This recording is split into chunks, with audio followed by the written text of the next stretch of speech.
Guys আমি আজকে আপনাদের দেখাতে চলেছি যে বাংলাদেশের আমাদের গ্রামের সবচেয়ে শুকনা ড্রেন গ্রামের ড্রেন। এখন আমি আছি গ্রামের ড্রেনের একটি মূল কারখানায়। তো এখান থেকে কিন্তু পানি যায়, দেখতে পাচ্ছেন যে আমি এখানে দাঁড়িয়ে আছি।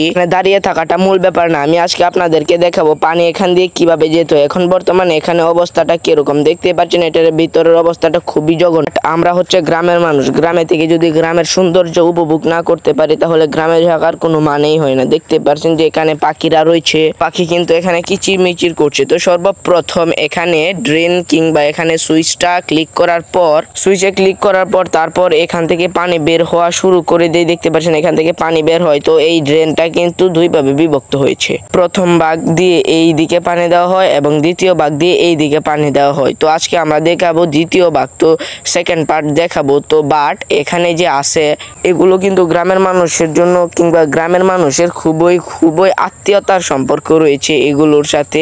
দেখতে পাচ্ছেন যে এখানে কত শেওলা আছে। তো আমিও দেখেছি প্রথম, তো আমার ভালো লাগলো। তো এগুলো অনেকদিন পর দেখলাম, তো তাই দেখতে পাচ্ছেন যে এটার যে কি নাজেহাল অবস্থা ভাই, আমার খুব খারাপ লাগছে এটাকে দেখে। পর্যবেক্ষণের সময় এই পাতাটাকে দেখে মনে হলো এটা কোথা থেকে পড়েছে। দেখি যে এই নারকেল গাছ কিংবা খেজুর গাছ।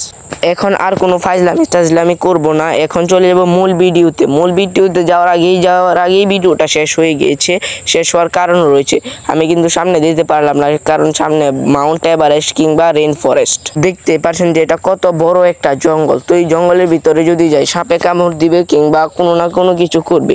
ভিডিওর জন্য কি নিজের জীবন দিয়ে দিব, আপনারা যদি বলেন তাহলে দিয়ে দিবই। সো আর দেখতে পাচ্ছেন যে আমার পিছনে কত বড় জঙ্গল। তো এই ভিডিওর দ্বিতীয় পার্ট যদি আপনারা চান তাহলে আমি দ্বিতীয় পার্ট নিয়ে আসবো। তো সবাই লাইক